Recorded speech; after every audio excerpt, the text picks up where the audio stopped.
Oke, selamat datang di kelas belajar bahasa Go atau biasa yang kita sebut Goleng. Di sini kita akan belajar terkait unit test dengan menggunakan bahasa Go. Bersama saya Habib. Kita langsung saja ke materi. Untuk prerequisite materi ini, teman-teman perlu memahami bahasa Goleng secara basic. Bagaimana cara menggunakan bahasa Golang, sintaksnya, dan tentunya juga sudah menginstal Golang di sistem operasi teman-teman masing-masing. Mungkin kita langsung masuk ke materi ya, dan diawali dengan pertanyaan apa itu unit test. Singkatnya sebenarnya unit test itu adalah sebuah program yang kita buat untuk memastikan bahwa program utama atau main program yang kita buat sebelumnya sudah sesuai dengan ekspektasi yang kita inginkan. Mungkin akan muncul pertanyaan kan ya, kenapa kita harus repot-repot untuk membuat program lagi untuk mengetes program yang udah kita bikin atau yang udah kita buat. Jadi ada banyak benefit atau manfaat sebenarnya dari unit test. Salah satunya di sini uh, adalah untuk memastikan bahwa program yang sudah kita buat itu sesuai dengan ekspektasi. Nah, apa sih manfaatnya? Karena begini teman-teman, sebuah program itu developer atau engineer itu nggak cuma kita sendiri gitu. Let's say ada beberapa engineers, dan beberapa engineers atau developer pun juga dari waktu ke waktu akan berganti gitu ya. Misalkan satu program atau satu website dibuat oleh developer A, kemudian developer A-nya katakanlah resign, terus digantikan oleh developer yang lain, dan seterusnya dan seterusnya. Nah, jadi butuh suatu cara untuk memastikan bahwa dari waktu ke waktu program yang kita buat itu selalu sesuai dengan ekspektasi yang udah ditentukan di awal. Jadi misalkan saya membuat fungsi kuadrat, misalkan uh, ketika saya buat fungsi tersebut, saya juga buat unit testnya untuk memastikan bahwa fungsi kuadrat saya itu dari waktu ke waktu nggak berubah gitu. Misalnya nanti ada developer lain atau engineer lain yang datang atau ikut untuk mengembangkan program yang saya buat gitu ya. Dengan adanya unit test, bisa memastikan bahwa modul atau fitur baru yang dibuat itu tidak merusak fitur atau modul yang udah kita buat sebelumnya. Nah, juga unit test ini dapat digunakan untuk berbagai macam skenario test. Jadi bisa happy path atau juga negative path gitu ya, positif atau negative path. Jadi kita bisa uh, buat berbagai macam skenario yang kita inginkan di unit test. Nah, ya ini lanjutan dari yang tadi ya, mengapa unit test itu diperlukan. Yang pertama yang pasti mengurangi kesalahan pada saat kita menulis program. Jadi ketika kita menulis program, gimana nih biar memastikan bahwa program kita udah benar. Salah satunya mungkin kita bisa cobain langsung programnya ketika dibuat gitu. Tapi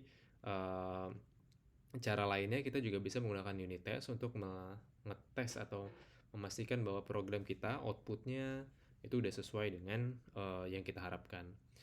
Dan yang kedua tadi yang udah saya jelaskan bahwa menjaga program agar tetap berjalan sesuai dengan ekspektasi yang udah kita tentukan di awal dari waktu ke waktu. Jadi ketika ada perubahan uh, dari engineer lain, developer lain, itu nggak merusak si program atau modul atau fitur yang udah kita buat sebelumnya. Dan yang pasti yang terakhir, mengurangi kesalahan pada saat kita ingin refactoring program, karena refactoring itu hal yang wajar ya ketika kita merasa bahwa ini perlu direfactor atau perlu diperbaharui gitu ya, tidak mengubah fungsi tapi kita melakukan perubahan di programnya biar mungkin satu strukturnya lebih baik, atau programnya bisa berjalan lebih efisien dan lain sebagainya. Banyak goals untuk refactoring. Nah, ketika kita refactor, unit test ini akan membantu kita untuk memastikan bahwa tidak ada fungsi atau functionality atau fungsionalitas yang berubah ketika kita uh, melakukan rewrite terhadap program misalnya. Nah, ada beberapa aturan dalam unit test di bahasa Golang atau di bahasa Go gitu ya.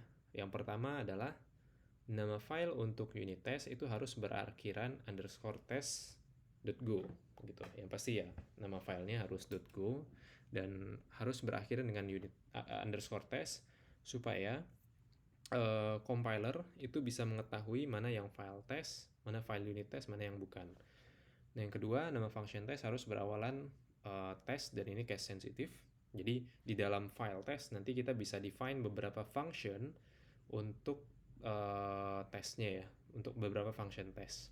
Dan itu juga ketentuannya harus berawalan test. Nanti bakal kita liatin contoh dari function test ini. Nah, yang ketiga aturannya adalah function test itu menerima parameter pointer ke testing.t. Jadi t ini adalah objek yang nanti si objek t ini akan berisikan function-function yang nantinya dapat kita gunakan pada saat testing. Oke, kita lanjut. Nah, ini salah satu contoh function dari unit test. Jadi ada function test square menerima parameter pointer ke testing.t. Kemudian di sini kita coba memastikan bahwa si square ini sudah sesuai atau tidak dengan ekspektasi yang udah kita bikin sebelumnya. Nah, untuk lebih jelasnya mungkin kita langsung masuk ke demo kali ya. Jadi di sini saya udah buatkan satu directory. Yang di sini kita bisa tambah satu modul atau package. Contohnya di sini kita tambahin satu ini aja ya. Satu directory lagi di bawahnya. Katakanlah namanya service.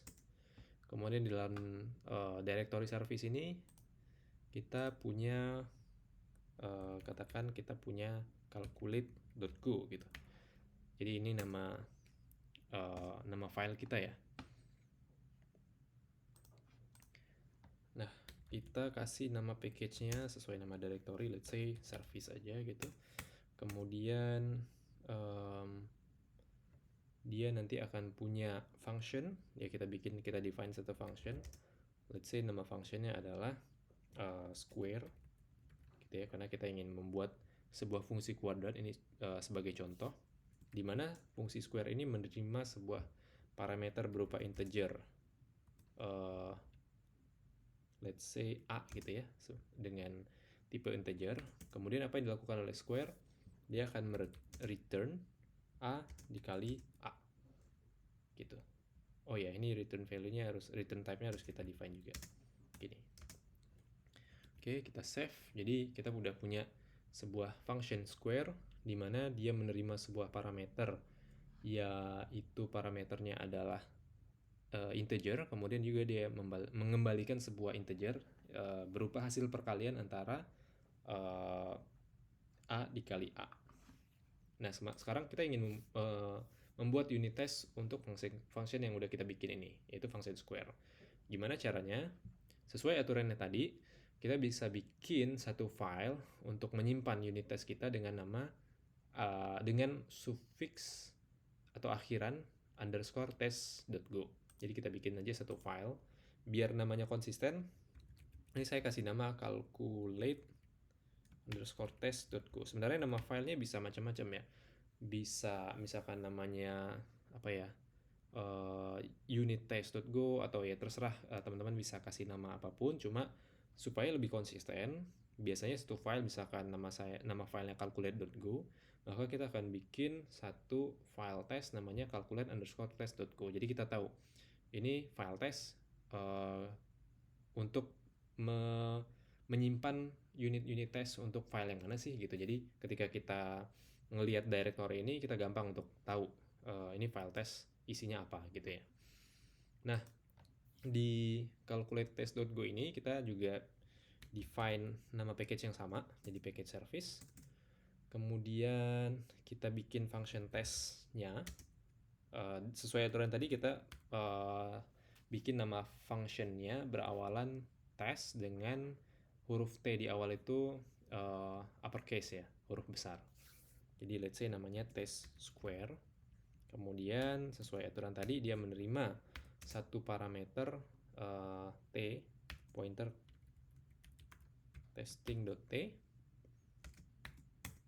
Oke, ini kita save biar dia auto import di sini ya. Nah,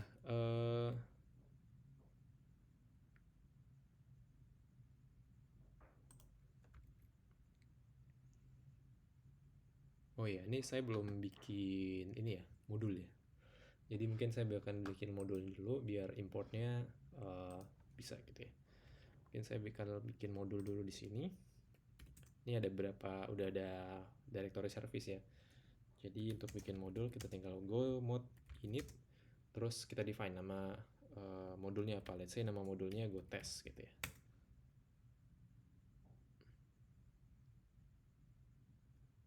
Oke, udah ada satu go mode dan ini nggak ada error lagi.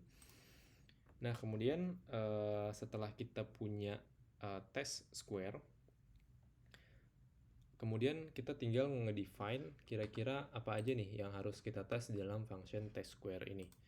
Yang pertama, saya pengen coba ketika test square ini menerima sebuah parameter, let's say katakanlah angka 3, kemudian dia harus mengembalikan angka 9 karena 3 kali 3 kan 9. Jadi kita tinggal define resultnya dulu ya. Misalkan result dari pemanggilan square 3 itu hasilnya berapa gitu ya. Nanti kita define. Nah, di sini kita tinggal tambahkan kondisi gitu ya. Jika result tidak sama dengan 9, karena kan 3 kali 3 9. Nah, kalau misalkan tidak sama dengan 9, kita pengen si unit test ini digagalin gitu. Hasilnya fail. Jadi kita tinggal print t.fatal, terus kita tinggal define nih message-nya apa ya yang mau di apa ya, di print gitu ya. Contohnya di sini saya bikin square 3 sama dengan 9. Jadi kita pengennya 9 tapi dia menghasilkan integer lain misalnya ya. Dan kita tinggal tambahkan result di sini. Jadi nanti dia akan print resultnya berapa, tapi kita pengennya 9. Nah, ini kita tinggal save. Setelah di save, kita tinggal run si unit test ini ya.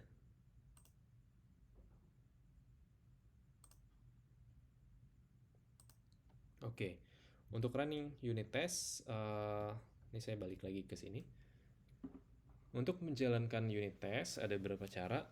Yang pertama, kita bisa call go test untuk menjalankan seluruh file unit test yang ada dalam satu directory. Jadi kalau kita jalankan tadi dari directory service, berarti dia akan merunning semua unit test yang ada di directory service. Kemudian kalau kita pengen lihat nama-nama function yang ada di unit test yang lagi dijalankan, kita bisa tambahkan -p sebagai argumen. Jadi kita coba aja go test gitu ya. Oh, saya harus pindah ke directory dulu, ke service, kemudian kita tinggal run go test. Nah di sini berhasil ya, pas oke gitu ya. Artinya unit test yang udah kita buat berhasil. Nah gimana kalau unit testnya gagal? Contohnya di sini kalau kita mau simulate si unit test ini gagal, ya kita tinggal ganti nih. Misalkan saya tambahin A misalkan, atau tambah 1 gitu. Ini pasti nggak sesuai ekspektasi, karena 3 kali 3 hasilnya akan 10 gitu. 3 kali 3 9, tambah 1 10. Jadi coba kita running ya. Nah dia akan fail. Dan message yang kita sudah define tadi, square dari 3 sama dengan 10, yang diinginkan adalah 9. Nah, kalau kita kayak tadi ya, kalau misalkan tesnya berhasil nih, kalau gagal kita bisa lihat nih functionnya. Cuman kalau berhasil dia kan nggak kelihatan ya functionnya ya. Saya coba balikin dulu kayak gini. Nah kita coba running lagi. Kalau misalkan dia berhasil, itu cuma pass dan oke. Terus ini nama directory gitu ya, /service. Nah kalau kita ingin melihat nama function yang lagi di running, yang dites sama si Golang atau sama si GoTest ini, kita cuma tinggal tambahkan argumen -p, dan dia akan kasih tahu kita, oh ini loh function yang lagi dijalankan, yaitu test square. Nah kita juga bisa running kalau misalkan kita punya banyak function gitu di dalam file kita, atau di dalam satu directory kita ada banyak function test, dan nama function test ini harus unik ya teman-teman. Nah kalau kita punya banyak function, kita mau running specific function itu bisa kita kasih argumen -run terus diikuti nama functionnya. Contohnya, ini saya clear dulu. Misalkan kita go test min run dan nama function kita tadi di sini adalah test square. Test square. Test square, enter. Nah, dia akan jalankan function test square kita. Kalau kita punya banyak function di sini, ya dia akan jalankan satu function ini aja gitu. Dia nggak akan jalankan function yang lain. Ini juga bisa diganti sama dengan ya, ini sama aja gitu. Oke, selanjutnya kalau kita ingin menjalankan unit test pada seluruh file yang ada dalam satu directory, kita bisa pakai gotest // Jadi kita bisa pakai cara ini kalau misalkan kita nih ada di root directory misalkan di tutorial, dan saya pengen jalankan semua unit test yang ada dalam directory tutorial dan juga sub directory-nya, kita bisa pakai gotest // Cuma kalau di sini nggak akan terlalu kelihatan karena kita cuma punya satu file. Mungkin nanti kita akan coba tambahkan beberapa unit test lagi di dalam file yang kita punya, jadi biar lebih kelihatan untuk itu. Kalau misalkan si gotest // ini bisa menjalankan semua function test yang kita punya. Oke, kita lanjut dulu. Unit test dengan multi skenario. Jadi ketika kita bikin unit test itu kita pengennya unit test kita itu bisa mengcover semua skenario yang kita punya dalam program kita. Karena umumnya sebuah program itu memiliki banyak flow, nggak cuma satu flow gitu ya. Karena pasti ya bisa dibilang 99,99% gitu ya, setiap program itu pasti ada kondisi di dalamnya. Yang namanya kondisi itu kayak seperti if, else, dan switch case gitu ya. Dan setiap satu kondisi program itu akan menghasilkan satu flow baru. Nah, contohnya di sini ada function divide. Divide ini sederhananya ya membagi gitu ya. Menerima dua parameter, dua argumen A dan B, dan dia akan menghasilkan A dibagi B gitu sebagai keluaran. Nah, kita pengen nih kalau misalkan si B-nya ini 0 atau pembaginya 0. Karena kan dalam matematika sebuah bilangan kalau dibagi 0 hasilnya kan tak hingga. Nah, kita khawatir dong kalau misalkan nanti timbul error atau hasilnya nggak sesuai ekspektasi. Mending di awal kita coba handle gitu ya, dengan kita kasih kondisi. Jadi kalau B-nya 0, kita return, karena di sini kita harus return integer ya. Karena saya definisikan si function divide ini mereturn ada dua return value. Yang pertama bertipe integer dan yang kedua bertipe error. Nah, kalau misalkan B-nya sama dengan 0 atau pembaginya sama dengan 0, saya pengen dia return -1 dan dia akan menghasilkan error tidak dapat dibagi 0 misalkan. Dan kalau misalkan B-nya tidak 0, ya di luar if ini, dia akan mengembalikan A dibagi B dan errornya nil atau 0. Nah, kita langsung masuk ke demo ya. Kita coba ke sini dulu. Pertama kita buat dulu functionnya. Misalkan saya punya function satu lagi namanya divide. Dia menerima dua parameter, satu integer A, yang kedua integer B. Dan dia mengembalikan dua parameter juga, yang satu integer katakanlah result gitu ya, yang kedua nanti errornya apa gitu.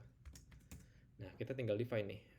Sesuai yang tadi, saya pengen kasih kondisi di awal kalau misalkan B ini sama dengan 0, jadi saya tampung di sini kondisinya ya. Kalau misalkan si B ini sama dengan 0, nah saya pengen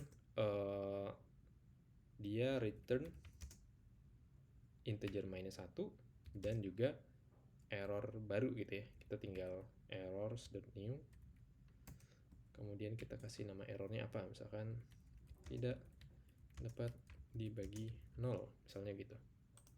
Sesuai dengan yang kita define di sini. Oh iya, di golang tanda kurung ini opsional ya. Jadi teman-teman bisa pakai tanda kurung, bisa juga dihilangin kayak gini ya. Misalkan wah nggak suka terlalu rame gitu, ya udah dihilangin tanda kurung juga bisa.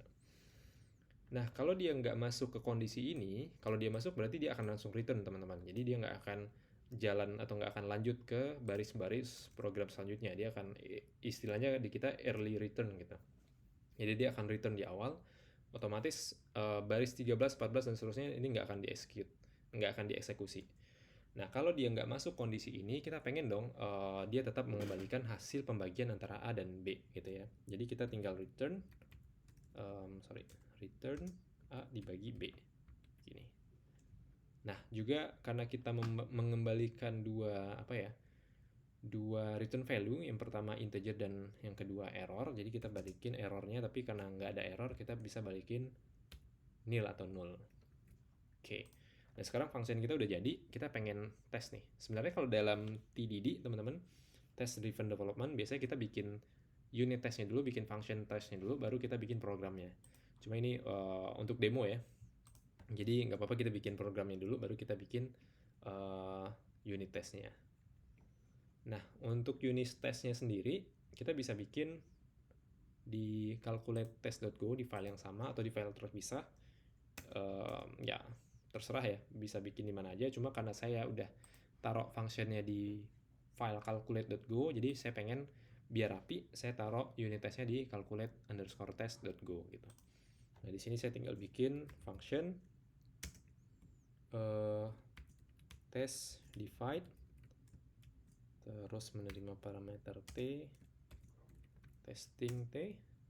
Nah, di dalamnya kita tinggal define nih unit-unit testnya apa aja yang kita pengen. Nah, mungkin saya pengen balik dulu ke slide gitu ya. Nah, gimana caranya kalau kita pengen melakukan tes atau menguji untuk dua flow yang berbeda, tapi kita pengen di function yang sama. Sebenarnya kan kita bisa aja bikin di dua function yang berbeda, tapi kalau misalkan saya pengen nih di satu function yang sama, biar ya namanya function yang kita tes kan divide, jadi saya pengen ya tesnya di function yang sama aja gitu, terus nanti dibikin dua flow yang kita mau tes.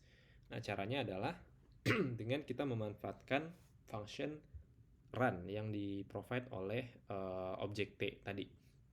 Kita dapat mengcover possible flow yang ada pada program kita dengan lebih rapi. Nah, di sini contohnya saya bikin t.run ketika semua angka itu lebih besar dari 0 gitu ya, atau di sini sebenarnya ketika pembaginya lebih besar dari 0, maka dia tidak akan mereturn error atau errornya nil di sini 0. Nah, kemudian ketika pembaginya itu sama dengan 0, maka kita pengen dia ekspektasinya adalah dia akan mereturn error. Oke, kita coba aja. Jadi di sini pertama kita tinggal uji dulu ya untuk satu skenario. Kita coba skenario pertama. Jadi function run ini kalau teman-teman lihat nih, kalau misalkan pakai Visual Studio Code ya, ini kita pakai add-ons di sini. Ini kita bisa hover. Di sini ada penjelasannya ya. Si t.run ini dia itu maaf, ini R-nya besar. Nah, si t.run ini, si function run ini, dia menerima dua parameter. Yang pertama adalah string sebagai nama dari skenario ya yang ingin kita tes atau kita uji, dan yang kedua adalah function yang isinya adalah file-file atau baris file-file yang berisikan unit test kita. Ya, jadi contohnya di sini misalkan namanya ketika, saya pakai bahasa Indonesia aja ya, ketika pembagi lebih besar dari 0 gitu, berarti hasilnya akan sukses. Nah, di sini kita supply satu function yang dia menerima pointer ke testing, jadi mirip dengan si function test drive ini ya, testing.t. Kemudian isinya adalah sebagai body dari si function ini isinya adalah unit test yang ingin kita uji. Jadi di sini saya langsung aja result yang ingin saya cek gitu ya.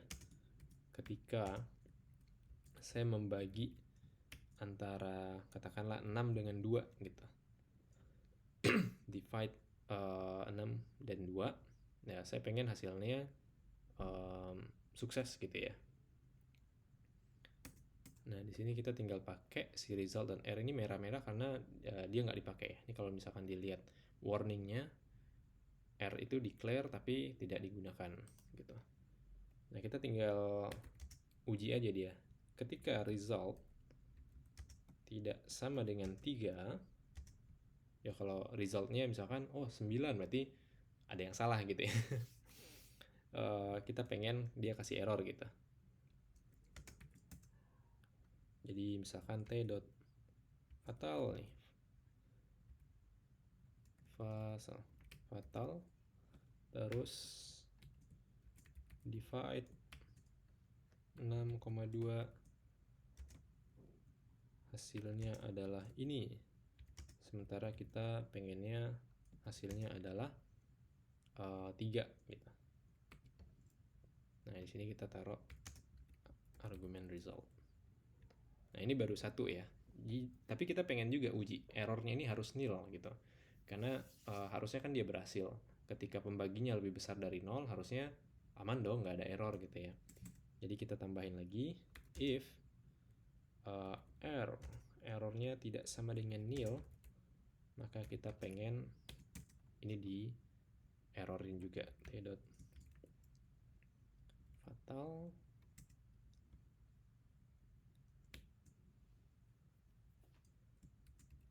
error must be nil. Wah, ini saya campur-campur ya. bahasa Inggris bahasa Indonesia. Jadi ya udah terlanjur, tapi kecenderungan ketika kita nulis program itu bahasa Inggris, cuman ya nggak masalah kalau bahasa Indonesia juga. Oke, ini udah jadi satu skenario, yaitu ketika pembagi lebih besar dari 0. Ini kita coba jalankan dulu ya. Ini saya clear. Terus kita jalankan specific function. Misalkan go test. Saya harus masuk ke directory-nya dulu ya. cd service, kemudian kita running go test min feed, kemudian min run, si nama functionnya test divide, kemudian kita running. Oke, berhasil nih, pas. Jadi ketika pembagi lebih besar dari 0, semua skenario, semua pengujian yang saya buat, semua kondisi yang saya buat itu terpenuhi. Nah, kemudian kita bikin skenario kedua ketika pembaginya itu sama dengan 0. Jadi ini kita tulis t.run ketika pembagi sama dengan 0. Sebenarnya teman-teman juga bisa nanti menambahkan skenario lain, misalkan ketika pembagi lebih kecil dari 0 misalkan. Cuma kita biasa menambahkan skenario itu sesuai dengan flow yang kita punya. Karena tadi saya punya flow ada 2, yaitu ketika pembagi sama dengan 0 dan ketika pembagi tidak sama dengan 0. Makanya di sini saya bikin ada 2 skenario. Begitu. Nah, ini kita tambahin function menerima parameter testing t, kemudian isinya di blok ini kita define apa yang mau kita uji. Jadi ketika result, error, ini hasil pembagian misalkan 6 dibagi 0 gitu. Kita pengen dia akan menghasilkan error gitu ya. Nah, kita cek if error tidak sama dengan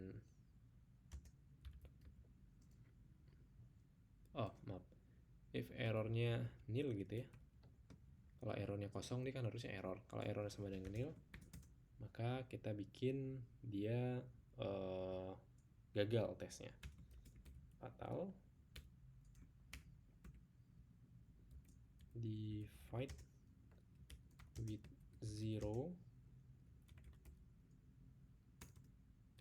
should return error misalkan. Nah, ini result ini kan nggak kita pakai atau belum kita pakai gitu ya, karena result ini harusnya dia akan menghasilkan -1 dan kita pengen uji itu juga. Cuma karena saya belum pengen uji, jadi saya kasih underscore dulu gitu. Jadi kita belum uji resultnya dulu. Ini kita clear, tinggal kita tes min v min run tes divide. Oke, sukses ya. Keduanya yang pertama, ketika pembagi lebih besar dari 0, ini sukses, pas. Dan yang kedua, ketika pembagi sama dengan 0, ini juga pas. Nah, kenapa saya nggak masukin angka -1? Karena saya nggak akan ngecek juga -1 ini cuma sebenarnya saya balikin -1 karena kita di sini balikin integer ya. Jadi biar gampang udah saya balikin -1 aja gitu. Dan juga ini sebenarnya bisa teman-teman gabungin ya. If result tidak sama dengan 3, misalkan mau digabung gitu ya. Ini juga bisa, cuma kalau misalkan pengen menguji hasil dan juga errornya, itu bisa dipisah kayak gini. Atau kalau mau digabung, if result tidak sama dengan 3, or, tambah or di sini misalkan, or r tidak sama dengan nil. Ini juga bisa. Cuman karena saya pengen dia menghasilkan wording kata-kata yang berbeda, biar saya tahu errornya di mana atau failnya di mana dari unit test ini, makanya saya pisah gitu. Gimana caranya untuk tes kalau contohnya nih, misalkan ada engineer lain baru datang gitu ya di perusahaan kita misalkan, terus dia nggak tahu ini fungsi divide ini apa sih gunanya, terus tiba-tiba dia otak-atik, dia gonta-ganti yang harusnya misalkan untuk square A kali A gitu, terus dia tambahin misalkan 1 gitu ya kayak tadi. Nah, ini langsung kelihatan teman-teman. Jadi ketika kita run, ini nggak usah, kita coba run untuk semua ya. Ketika kita run go test, enter, itu akan langsung kelihatan bahwa tesnya ini gagal gitu. Nah, ini manfaatnya unit test. Kita bisa tahu dari waktu ke waktu function atau program yang kita buat itu masih sesuai dengan ekspektasi awal yang kita define atau enggak. Kalau misalkan ekspektasinya dirubah, oh ternyata dia pengen A kali A itu juga ada tambah 1 di belakangnya, dia secara tidak langsung harus dipaksa untuk mengubah juga nih si unit testnya. Jadi supaya unit testnya berhasil ya, supaya nggak gagal gitu ya, ya unit testnya harus diubah gitu. Misalkan tadi divide 6 dibagi 2, hasilnya sekarang bukan lagi 3, tapi berarti hasilnya 4. Oh maaf, ya untuk square ya, test square. Ketika result yang di sini kita define 9, berarti di sini hasilnya 10. Contohnya gini, ketika kita pengen ubah nih, misalkan di dunia, katakanlah di dunia X gitu ya, ternyata square itu definisinya adalah A kali A tambah 1. Otomatis ini salah dong gitu ya, ini nggak akan bisa jalan. Nah, yang dilakukan adalah ya kita ubah aja unit testnya sesuai dengan ekspektasi baru gitu. Oh, kalau dulu A kali A kuadrat itu atau square dari A itu A kali A. Kalau sekarang kita punya definisi baru, misalkan A kali A tambah 1. Berarti unit test yang udah kita define itu harus di adjust atau harus dimodifikasi. Yaudah kita kalau square 3 berarti di sini expect-nya 10 gitu ya. Ini kita ubah juga. Nah, setelah unit testnya di adjust, saya clear dulu, ini akan sukses tesnya. Ya, sesimpel itu ya teman-teman. Semoga gampang untuk dipahami. Oke, nah sekarang kita lanjut dulu. Ketika kita ingin menjalankan spesifik tes, ini juga tadi udah sempat dijelasin ya. Kita tinggal go test min v, kemudian min run, terus nama function, nama subtestnya.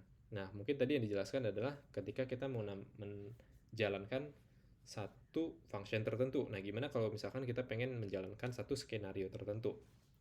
Contohnya di sini kita pengen jalankan test divide tapi untuk ketika pembagi lebih besar dari 0 misalkan, 1 doang. Ketika kita jalankan kayak tadi ya, go test min v min run nama function test divide, ini dia akan menjalankan semua skenario test yang kita define di dalam function ini. Jadi dua-duanya langsung dijalanin, test divide ketika pembagi lebih besar dari 0 dan juga test divide ketika pembagi sama dengan 0. Kalau saya pengen jalankan satu aja ya saya tinggal running ini aja sebagai argumen dari minus run.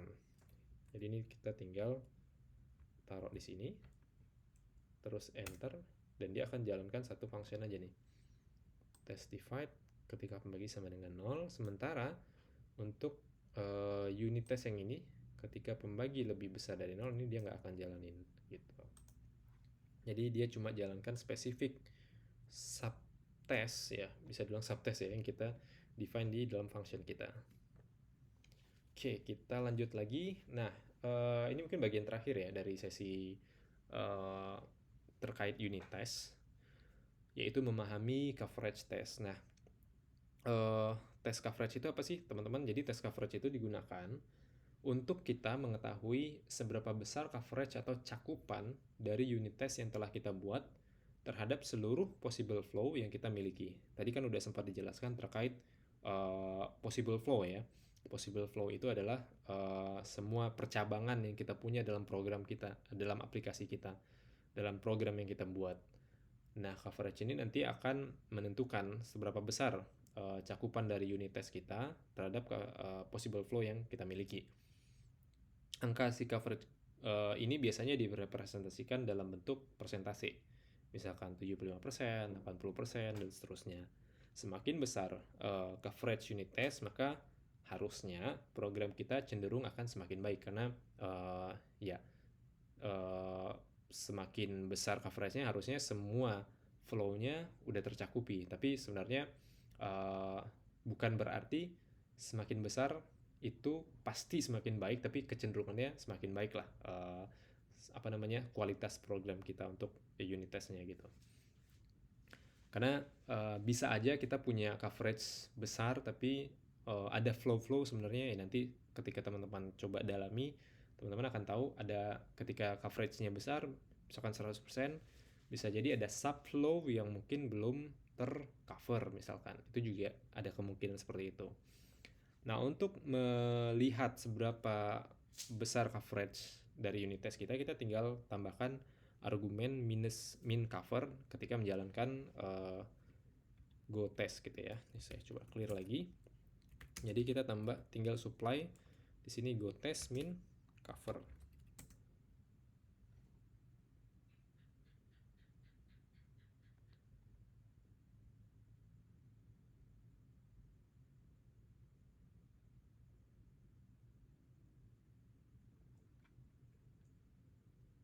Ya, agak lama nih, saya coba di sini ya.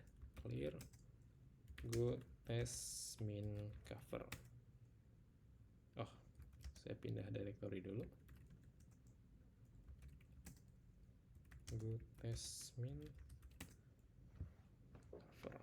Nah, di sini udah kelihatan ya hasil coverage-nya itu di angka 100%, artinya semua possible flow-nya atau percabangannya itu udah tercover. Kalau kita pengen lihat gimana sih kalau misalkan yang nggak ke cover, ya kita coba aja komen di satu ya. Ini kita komen. Nah, harusnya coverage-nya akan berkurang karena untuk kondisi ketika dia pembaginya sama dengan 0, ini kita belum tes. Kita coba run di sini. Ya, hasilnya dia akan turun coverage-nya dari yang tadinya 100%, sekarang menjadi 75%. Nah, gimana kalau kita pengen lihat nih, atau kita pengen cetak si coverage unit test ini supaya kita tahu mana-mana aja yang coverage-nya kurang gitu kan. Bisa jadi program kita gede gitu ya, terus kita pengen tahu nih mana-mana aja baris-baris program yang mungkin belum ke cover. Nah, kita bisa jalankan perintah go test min cover profile, terus kita define file apa yang kita pengen tulis si cover profile-nya. Jadi di sini contohnya nama filenya cover.out ya. Tapi untuk nama file teman-teman bebas mau define nama filenya apa. Kita coba running tag go test cover profile, terus nama filenya misalkan cover.out. Nah, ini udah masuk ya ke cover.out nih. Kalau misalkan kita lihat di sini tuh isinya kayak gini nih, cover.out. Cuma ini kan kita masih sulit ya untuk ngebaca ini maksudnya apa gitu. Nah, kita bisa bikin versi HTML-nya dari si cover profile ini. Jadi kita tinggal pakai GoTool ya, GoTool cover. Terus kita convert si cover.out ini menjadi file HTML. Jadi kita tinggal jalankan GoTool cover min HTML cover min HTML, terus nama filenya cover.out, enter. Nah, dia langsung keluar nih hasilnya. Jadi si cover profile tadi kita bisa lihat bagian-bagian mana atau row mana yang belum ke cover. Kalau di sini kelihatan ya, yang belum ke cover itu di kondisi ketika B sama dengan 0, ini merah, ini belum ke cover. Sementara sisanya ini udah di cover, yang hijau-hijau gitu. Jadi kalau misalkan tadi kita uncomment ya, di sini kita ilangin komennya, kemudian kita running lagi go test cover profile, kita print ke cover out, hasilnya 100% coverage, kita clear, terus kita pengen lihat versi HTML-nya. Nah, dia udah hijau semua sekarang. Artinya semua possible flow yang kita punya itu udah di cover. Oke, kita balik lagi ke slide yang tadi. Nah, ini contoh hasil coverage ya yang kita tadi lihat. Jadi dari sini kita bisa dapat feedback kira-kira line mana nih yang harus kita cover, yang harus kita tambahkan unit test biar semua possible flow yang kita punya itu ke cover di unit test gitu. Ya, mungkin ini slide terakhir ya. Jadi lebih kurang ini materi kita terkait belajar unit test menggunakan Golang. Semoga ini bisa bermanfaat buat teman-teman dan teman-teman juga bisa coba sendiri di rumah. Dan ya, sampai ketemu lagi di video-video tutorial selanjutnya. Thank you, bye-bye.